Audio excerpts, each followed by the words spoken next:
bwebeeriwo bw'aba mmwe muwulira mwagala bato oyo omukyala awulira ajagala naye nze bwendi wali kulolonga kumulanyuka ye bw'aba ayagala ajje yeereeta nze nalanguki bw'aba ayagala muwe ku stage kubanga obudde mwana buyiseemu stage gye ngenda omuwa yakala ttiimu yange yabadde amazimu gasuse mwina ne munoonya ngamba for the first conference because this is not my first conference. I'm shooting a video here in August. Era kyensonga lwaki ndiwoko mbadde nshootinga video nina photoshoot nkola ebintu bingi obulungi mu show yange ekirisi so nina ebintu bingi so mbadde nkolokyo but then I figured because questions nyingi yes genda when calling my team nengamba maybe mujje and we talk a little bit so that our fans are not so confused. Tetugenda kulwawo ndoza tutuukire ku bantu abanauganda tebasinga okwebuuza ekigenda mu industry essaawa zino tulaba wakoze eyo festival waliwo concert endala ebaddewo eya King Michael nga naye yagikola September 15 naawe azze ebbanga ng'agiranga out of the blue n'otukubako surprise agirangidde ebbanga ki eyanga magirangidde ebbanga ddene. The issue ya Mikayo. Yes. Nagenda ku wajagamba jalanga. Cricket over. Bakuba ya musimu. Zimade business for so long. So napera mungu wina chikumwongera. Because shows nyingi nnyo ngo recommended shows because shows nyingi nnyo. Era tuwalira buli kumukabira. So sinza kukwata nanga ati ngayame n'ekyo kumufiyonga. So now na finalizing the thing about me it's okay that it's okay that local booking unakulwa bali bagenda dukolera ko graduation and it flows every year bagenda ni graduation abakimanyi kino so ne bampita ndi ambassador ndi ambassador. And when I went, to taste and to get the graduation, we had beautiful ideas. But then, in the festival, I think I'm going to plan to take out color. Yes. Kanenchi magamba munimani magamba about tukolerera ki ennaku 3 ezali kubanga bwogera ennaku 3 tulisookera ddala bakola massacres. Erigina kubeera okulwokuna before tugenda ku show wagenda kubeera okulwokuna omwami bamwita Busi ajja mu Uganda inspirational speaker yagera ku business n'engeri gye tulina okwekwata mu business. So Victoria University on Wednesday on Thursday egenda kukolera netugamba tukikole ku Thursday master class Friday tukolera kumakya tusookere era festival tugenda kugulawo nga bukyali saawa nga nyezi okumakya eno nga graduation egenda mu maaso nga teneno Yellow Festival eno ng'etambula ab'emicomo ab'emizannyo Yellow Festival tebeerangawooko njagala kuyeetinga kintu kipya naye eyo nja kugenda so we twakkiriziganya nayagala idea etugamba tukole master class Victoria University master class tumala tukole graduation n'olunaku lwonna then nga wetuyingira mu ki Yellow Festival. So naye ne basooka babeera nga balina communicating nabo bantu babeera n'abantu bangi those who come out of the country those kati nga ate nange nteeso mbaddeko nebimbadde maliriza bwetwamala ofuna obudde tukiziganya ku date way before naye nga tutunageta atwagala kwetegereza kati ze ntadde eti nga tutuuse okutandika okukola tumaze kukola kulambuwa ate mpulira nti I didn't mind because the city mukavuyo nangamba manager wa Majirisa okimanyi kubanga yabe nangamba badde mulaba nga alanga naye ate nakugenda teyabuuka mu kifo okumeka sure kyendi mu kukola conscious nze nganze mutima gwange kituufu because as I believe right is right, wrong is wrong. Nengenda ku cricket off. nakuba esimu nenjogera n'omwami manager waawo n'omugambiza Sheebah Ayanukudde waliwo ekibuzaabuza bizinesi nenjagala kujjawo kyaki clarifying because manager wange ngamba simbuukini ne ba Victoria University bagendayo okubuuza abagamba simbuukini. I went to the venue the next day in the morning. Chechimu chebimu nasooka kugenda ku meetings zange nakunyakitawo nenjogera passionate nanzijirayo dibaita MOU namala mu understand ikiriza nti bakukiriza ningi bamugamba nti kirimu ate sikati mu February last year yagenda nakeberawo mutima yali mu kino ekintu era ne bakubira n'omutima mutima n'abagamba n'atugamba naliwo ku ssimu n'agamba omwami nti zimukitegeera era nenanyonyola nesimanyi bakyomubetala nki kati nganzi wa bizinesi fe ebyaffe tubitaddemu sente olwedde ebyaddala ekifo twakibuukira Victoria University iseni n'abagenyi baabwe nange ntansi okunoonya abasponsazi bange sheegera muki ate omukulu wena nalabawo opportunity okukola ki ndowooza okulemera awo simanyi ekyo kitegeeza ekyo because yamazimuto ekyo kindeetera ku kibuuzo ekigamba nti bw'oyogera ku bookings n'omukyala singa yasimbukiranself yabuddeyo naye n'ateeka concert mu kifo kyekimu kolo airstrip naye muwatadde era nga naye excuse gyawagamba nti nammwe ekifo temwakibuukinga temwasasula ne muggulawo olutalo olwavuddeko iPhone ne Nokia atutandikire ku kifo nga bwe nabagambye nawe tewakibuukinga nga bwe nabagambye nze nga ne shows eziwera sibira nayosa mukazi wa business nisiyinza kugenda nenanga kikozi but omukyalo era naye ayinza okubayamba nabawa clarification etya habawo research kwekola ki kwebuukinga ekyo engeri gyagamba nti yabuukinga ki then wanaaba naga receipt n'amanya nti nange banfedde naye nga tukyali mu bigambo sigenda n'ekimu live alone okuva ku byokugamba nti receipt abasinga bagamba nti nga Victoria University bwe yakwatagana naawe era the same company yakwatagana ne Cindy Baby balabe nga bateekawo battle between you and her. How true is that you're going to have a battle on the same day on different stages? And kati obuzibu kati question si yake nza kugamba side yake naye I'm sure Victoria University nja kugendayo nawe kugamba side yake nze yange ye Kwintama, in your discussion, oyinawo ogambye nti oyina date ya graduation then neya Euro Festival. Ogeza kugamba nti graduation egenda beerayo nga 14th then 15th ebeera Euro Festival. No, this is what I said. 14th wagenda beerayo master class.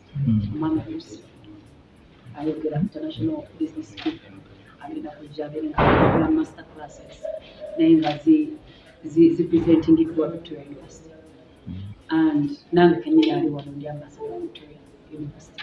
So twatula nituteesa tukikoze tutya ngate nange nayinako Euro Festival. Okulwokuna the master class. Kulwokutaano ebisana graduation ne Euro Festival activities. Then ekiro muziki gukola ki? Sheebah, njagala kuddayo mabega ku Michael. Mu camera atugamba mwamuyita ne Victoria University gwe ani yagamba gwe ne Victoria University nga ambassador mwamuyita ne mumugamba mwagala ne mumusaba date yajjo naye nga temumukopa setting kye kyamuvirako okwebuuza mbu oyina omutima omubi oyagala ekintu akibeemu naye nga temumusasu kopa settings budde bwe according to him. Kati ekyo nakyo nja kibakira mu kitundu wa Victoria University kubanga nze kyosikimanyi. So according to me tesibirako mu business na Michael. Ndi mu business ne Victoria University because I'm an ambassador. Twasazeewo tukati ekintu kyaffe tukikulemu ekirere. Kati nze ekyo kyemmanyi. Naye bwe baba bamukubidde kubanga Victoria University is also another big entity.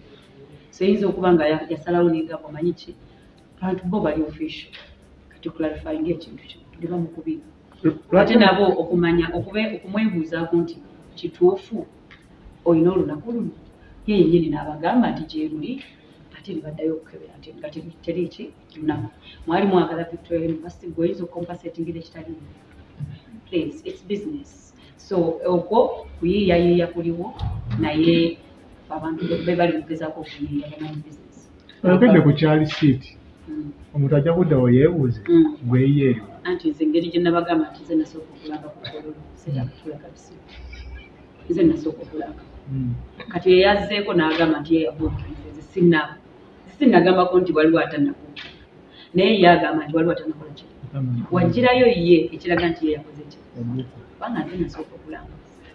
Lwaki omuntu gwotakolangako naye bizinesi asobola okukera enkya n'aga Sheebah alina omutima omubi?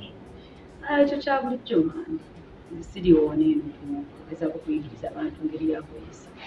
Ekyo kya buntu bulamu kya bulijjo nti obeera ewa tolina muntu kyomumanyiiko ne weefuula amumanyi mulina n'engombo zakakasi kamanyi naye sikaagala.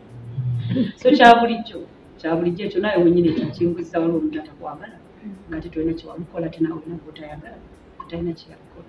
Ebiseera ebimu omwana byanfuna mulimu bimuwuliza nga bwayagala. So it is what it is. Lwaki wetwogera ku bbato osirikawo n'ogamba sijja kiwabudde ekyo? Obadde oyagala nti njogere kimu mpa kyoyagala kimwambagamba. Because kyekitambula mu mawulire buli omu kyamanyi. Anti nze ne mbagamba nze ndi ku kololo nga 15 ekya bbato si kimu. N'omulala n'agamba ali ku kololo nga 15. Kati yajja kololo si munene. Taata kololo muto. Anti tosobola kubeera na two events on the same Anti day. kirungi ffenna tulina abawagizi si bwe kiri. Abasindi bajja kujja bagende wasindi bw'aba agamba waali. Naye nze mmanyi nti bwende mu 15. Most of the people bagamba nti ekikusirisa ku bbato lwakuba omutya you can't beat her on the same stage. Anti most of the people see it. Era singa mwabadde mwagala babanyulire funzi bemwandiyise ne mwampise mbayulire. Queen Kama, you're a feminine. Feminist. Kale tugendera ate ngeri oli vice president mu federation mwoli obaba okulira one of the kanjogere mu Luganda ebimu ku mitendera gye muliko emirama gye muliko byakwera nga streamlininga entertainment. Lwaki tovuddeyo n'olekera abantu abalala as a good leader giving a good example n'obalekera? That is what will make me a good leader. Ekyo kifula good leader kwekwefiiriza. But you can be a good example. And no, I'm not here to give examples that do not make money sense or maturity sense or business sense. Kati ate nze ekedde nkunyonyodde tulina already business tukitadde mu sente tutadde ne date. Waliwo atadde date naye nga tasasulangako kifu. Then waliwo akigizeemu later ti ate nze sinnasasula mukwano kati ate nze oyagala nfuuke ki bwe mbeera nasazeewo okubeera vice president obagambye nafuuse domati yakwese mukwano. No, tukyali mu business yadde ndi vice president tukyali mu business yeemu naye nze nga vice president nyina ebintu ebinkwatako nange bigenda obuwanirira naye ate sigenda kulinyibwa si ensonga lwaki bampa vice president. Kino kindeetera okulowooza nti is this indirectly a battle between women and the federation? The city indirect sinza kuba mu indirect battle lwaki nga mu indirect battle ku myaka 40. So are you in direct battle? Are you in direct battle? Bw'eba eriwo bw'aba mmwe muwulira mwagala battle oyo mukyala awulira ajagala naye nze wendi wali ekololo nga kunyanyuka. Okay. Ye waba ayagala ajje yeereeta nze nalanga ki bw'aba ayagala muwe ku stage kubanga obudde mwana buyiseemu stage gye ngenda omuwa yakala ate gye museeke stage yakala. Ekitegeeza yali yayitako so kati omuzzeeko ku stage mufulu owakabi. Does it bring us stage gye ngenda omuwa waba ayagala kujja ku kololo 15 kwa kololo 15 nze ndiwo so wagamba gyali that means ayagala muwe ku stage yake stage gye ngenda okumuwa agenda ku she will thank me later wabecho kyala. Is it iPhone charging Nokia? Ani ngani atanga charge ogamba yagala muzza waggulu kitegeeza gwe weekudde iPhone yagala kwa ku Nokia bulamu kyali wange kino kiri 10 atano sasa siri muntu mwabi sagala tuwe wano tugere nnyo naye ye mumulina mugezi mumunoonya abanyonyola ebyo byonna naye nze 10 iPhone na Nokia iPhone ne Nokia nze ndi iPhone sindi Nokia simanyi nze ndi iPhone 14 Pro. Saka ye Nokia chipesa. Na tuulika katono. still tugendeko mu federation. Linda Federation. Tukyali ku concert. Tukyali ku concert. Sheebah Queen. Lwaki golowooza oli iPhone 14 oli Nokia? Namwe mwennyini mubimanyi.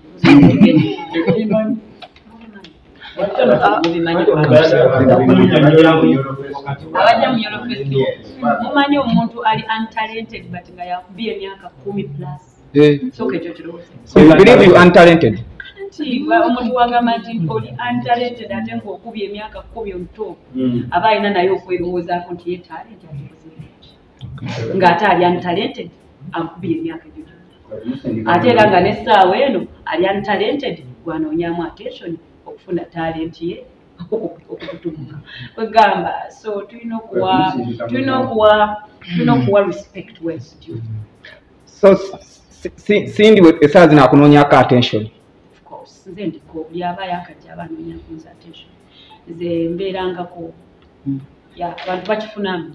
Agamba ensonga lwaki omutya ye yakuwandiikira n'oluyimba lwo olwasooka so tosobola kubanga omuyisaamu amaaso. Kituufu naye munnange ne buuzaala kubiremu bamuzi kati eno ssaawa 15 ajja alabe baba ayagala kunneesimba ajja alabe nti ne buuzaala akubiremu mano. Yagambye waba akuvuganya weetaaga weegatte n'ennwagi ogatteko ne bannaawe abalala nga basatu. Kyenyinza okukola simanyi nze kuzalawa ate eryezalawa ye yalimanyi kati nze sigenda yingizaamu bakyala balala sigenda yingizaamu bayimbi balala akakamanyiro sikali naye yengeri gye yamanyira okumanyira buli byali banyumudde. Oyogedde ku stage eyo ey'amaanyi erina amateeka omuntu okugijjako byalina okubanga alina bimugambe otegeeza ekibuzo butakinjagala kati ngenda kukola Yolo Festival simanyi oba mwawulirako ekyo kye bayita kukira mu America bakeera ku makya ne bambala bulungi nnyo engoye zaabwe ize nga bondaba oba oyagala kwambala kiteete kya red carpet gw'omanyi oba oyagala kubeera ize mu t-shirt y'omwomanyi n'okeera ku makya n'ojja n'emikwano gyo oba muli bayimbi oba muli ba doctors oba muli emwenjoyinga okuva ku makya. Waliwo emipiira waliwo games nyingi nnyo waliwo beach waliwo ebintu bingi nnyo nga wonagamba nti festival ate Yolo Festival tegenda kukoma buno mwaka egenda kubeerawo buli mwaka. So kyova olaba nagirese mu ngeri yakugiteeka wantu wanene tugenjoyinge ffenna yabawagizi yabayimbi lwe lunaku lumu lwenjagala ffenna tubenga tunyumirwa nammwe mwennyini aba media mujja ne mukuba mwana ku ngoye zammwe ne munyumirwa emisana yonna tekiro ne mukwata kino ne mukola emirimu naye nga waliyo olunaku lumu tugamba nti ffenna tunakimanitukulunga manyize kyenategedde nti tunaabeerangayo n'ebintu nga Yolo Festival ebintu gatta ffenna tukola tekiri ku muyimbi nti eno era eno si Sheebah concert no Yolo Festival nga bonaagamba yekyama kimangu wano kyemumanyi nti nyegenyege nze kati nange nayeyizaayo Yolo Festival yange egenda okubeera nyegenyege yange biki buli mwaka egenda okubeera kokyera yange nti tucelebrating abayimbi ba Uganda tetugirina eyo show okuva misana tucelebrating music w'abayimbi ba Uganda paka kiro tucelebrating art tucelebrating creativity abaana badrawing abaana bazinyi bazinya abaana abayimbi bayimba abaana entertainment journalists abagala okwiga journalism nga nammwe muli abakimanyi nga mu master classinga so ebintu ebituyamba okugenda mu maaso naye at the same time atwemanya ate ne tuba tutweyongera value for value basically. So bwogambye okujja ku stage tunadamu kikyalina okugenda agire mu beach wear yetegereza agende nga yetegereza agenda kuba nnanga engeri gyangoberera obulungi agenda kuba nnanga tekubaza. A battle between Queen and King enaafaanana etya nga ogambye bw'ogenda kumuwa ku masannyalaze g'omuzze waggulu. Owange oyo mukyalo omulako nze mbadde faani kubanga ni mwana mutuufu wa Cindy. Myaka mingi kitegeeza mukulu kitegeeza yatandika ekintu kino sinakola so ngenda muwa flowers ze nsobola okuzimuweerawo kolo bintu byonna byatukoledde ffenna bajjeeyo ffenna bayambye bambuli ayambye bangi naye nekirala awulira atya okuba ngaalwana ne beeraya ate omuzungu agamba ate experience is the best teacher ate lwaki mba nkukuba emyaka 10 nanisito experience eraziro agamba gwe emyaka 10 kyokozeemu kuzina buzinyi mazina kyosobola era byenkozeemu bingi naye byamanye byatannakola muyimba nga kirala ajja kibanyuma okuzimba ate nammwe mubimanyi That brings me to a point watu we batukiranga buli muntu yenna critique avaayo ajana pointinga out okubeera nti tosobola live. How do you perceive that? Ate bulijjo shows zenkola munzi. Bw'okola semi live Ekyo mwe mukimanyi ne juzi nakola mwe mwasalawo kutegeera ekyo kati Uganda mwe mwasalawo ekyo naye ate osobola kitutereeza ate era mmanyi lwaki munoonya kyemukubako temukikola mwayogera live nayo nenjikwata nenjikuba ku stereo awo nakumeka naye kubanga yali nnungi nnyo ombuuza owulire taata oba ombuuza nakuba live nakumeka liri ku stereo naye okumanya yali too much for you to even believe mwegamba nti semi live kati netegeera ekintu netegeera ekintu kimu kumu ekyo kyemwagala okunywererako kubanga temulina kirala kyakola kyakunywererako omanyi okusikasika obusubi naye nga tukyalina kyokola kyosika kati ekyo nakyo nakibalekera kiringa ab'emyaka tolina myaka 33 bannange nakyo nakitegeera kiba kikujjukiza olina ebintu bingi nnyo byotanakola kujijjo kyo nakibalekera so kyesaagala kuyingiramu nnyo is mind change kijja kuntwalira ebbanga ddene kubanga ffenna gye twetaaga mu Uganda. We need a mindset change. Ffenna endowooza yaffe eva mubeera mu kwekuba ne mulimu okutuwa flowers abantu actually abakubye kino ekintu nga tetulina help tetuvudde mu church tetulina naye mugamba mu born talent taliyo mumulowooza born talent bameka abagirina. Why do you think there is a statement that says hard work beats talent, where talent doesn't work hard? So, nature, bameka abazaala bali talent. Kale katugendere kwaga amazima gemwogera. Kyobona asobola okuyimba, ontasobola kuyimba. Mulowooza bakize kantambule ku kyomwogera. Zatasobola kuyimba, but they consistent. Emyaka gino. Ate nsobera ekwagala gwe lwaki teweegwaga. Segera kyaliwa naye weeyagala kyendi mu kugamba toyinza kunjagala kusinga buneeyagala so toyinza kubanga nze nave waffe ku myaka 14 gwe n'oŋŋamba nsobola ekwagala ongwako kati nga mbeera munyonyi wanti tewangwako nga ne ku street z'ekaze ekwayise so tubeere steady nnyo tuleme kuggyawo credit y'abantu bw'eswera ekwagala ekoze ntya naawe weeyagala. So this is the thing, Ugandans need a mindset change. We know okutandika okuwa credit where it's due. Abaana bamwe bagenda okufuna role models abatuufu. Tuve mu kwekuba bona ayimba atayimba ku nnyimba zange zenyimbye 98+ hit songs oziyimbye. Abawagizi bange bazenjoyinze batya buli mu ddoboozi liwo. Bagamba mulekerawo okusikasika ebisubi. Success is what you, life is what you make it. Buli omu alina born talent ye ate eri different nnyo tuyinza okuba nga ffenna tuyimba naye nga nze nnyina twist yange endala y'ensonga gwe mu kuyimbako kwonna ozikuba nate tolina hit abiri naye mu kutayimba kwange kwonna nzikuba nyina hits essuka mu 6 so tubeewa tukyuse mindset. So hits 96 zinasobola okubiisanya ne hits 2 muganda wange ate nawe wenyini okyezeemu oyo math yeetaaga okubuuza. Okay, Queen. Ayagala ajja ku stage. Ntendera ki gyalina okugoberera kujja ku stage. Yegesa gyabagambe mwayagala kujja. Nze wangambira nti nnyago Sheebah njagala performinga ku yo face. Nze ndi feminist nga ye mwana bonna baganda. Nze ndiwo kuwagira bakazi maani nga muzi ku stage kubanga alabika anoonya kujja ku stage. Olowoozaamuko nti Cindy akwatibwako obujja olw'okuba okubya hits nnyingi okusinga ezize? Simanyi. Banga sina bujja so simanyi batya abantu bakulira season mulowooza naye nga nakyo kisoboka buli kimu kisoboka. So the thing is obujja nabwo tekwetaagisa kubanga nze kyendowooza omukyalo oyo ekizibu kyalina kiri kimu era kyenjagala agende yeeyambe yeyenyini waliwo akatabo bakayita talent overrated agenda amasoma tegeera kajja muyamba nnyo ategeere lwaki mu talent eyo tali mu kufunamu kyalina kolaki yafunamu omusajja anti kati mwenna abajjudde wano muli basajja ekyo si kikulu.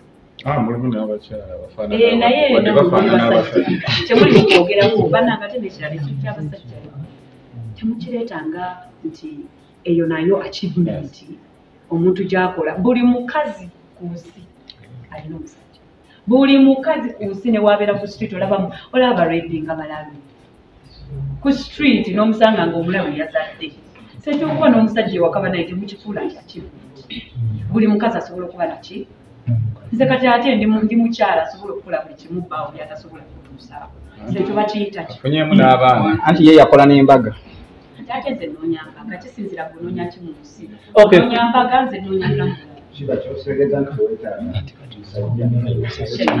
nange buli mukyala alina omukazi buli mwami alina omukazi Okay, Queen, ekisembayo. bagamba ekyomusajja okuba n'omusajja si kikulu temukifuula nga achievement nti bannanga omuntu yazimba emunyonyo tumukubira obukalo mbu tosobola tofiiringa mukosolo okuba tolinga ne maama w'abaana gireeta naye era naye adiddamu sijasulamu ye buli omu ayagala okusula walungi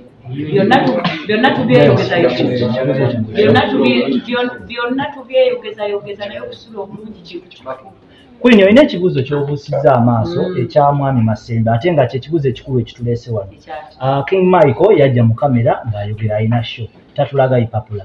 Gwe naawe Masembe wakugambye otulage ku lisiiti eziraga nti wabuukinga olina engeri gy'obuseewaawo ne Cindy naye atunula butunuzi mu kamera n'atulaga nti alinayo ekintu kyekituufu kyeki. kankubuuza ekintu kimu taata nakugambye nti natambula ne ŋŋenda ku lugo ng'omuntu yenna owa bizinesi nenkola due diligence nengenda nenkebera nti lugogo enerigo okutiiti nedda ekyo nemmanya ne bakubira n'omuwami essimu eyaleeta omuyimbi bamuyita mutima ne bamubuuza nti lwaki tewagamba muyimbi nti twagamba tekiri ye yennyini n'atugamba nti bagenda bimaliriza awo wevaawo nze nga business woman ekyo kiwedde ekyo nkiclarifyinze sirina kutandika lutalo ku social media si ye kooti so ekyo kikoze eki kiwedde ngenda ku kirala nengenda netereza show yange netwenyera kati Cindy naye engeri yejazze n'agamba nti ate nzidde ngamba gye nabuukinga kuba nze nasooka okulanga yalina okujja nga nze bwe nagenda ekkololo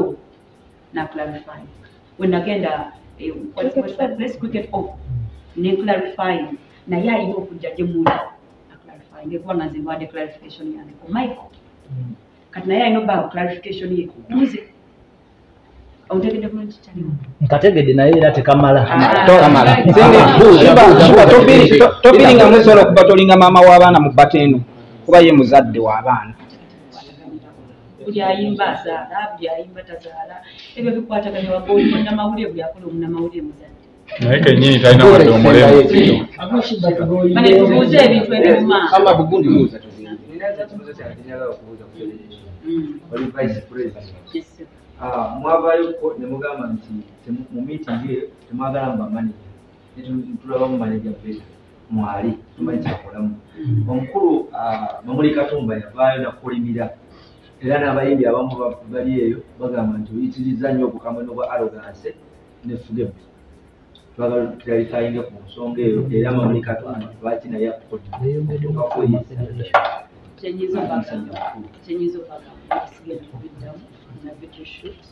mazima gange gamanyi ekiwulira agamba Mamuli Katumba naye agamanyi n'abajja ku federation amazima bagamanyi kati oyo obulokoso sirina maanyi gaabwe ekirungi with time everything reveals itself in time in due time buli kimu mujja kola kimanya wembeera mubi era mufune omulungi nabo ekisembayo ku kyeggulo ekisembayo ku kyeggulo 15 endakubeera ku kololo ya street yolo festival etabeerangawo si konsati yange si konsati ya muntu yenna eno festival yaffe ffenna abawagizi bange Sheebah Politics mujje tunyumirwe abayimbi mwenna mujje tunyumirwe. It's just about celebrating us, celebrating you. So this Yolo Festival is all about you, my fans, and our fans, and the music industry and the entertainment.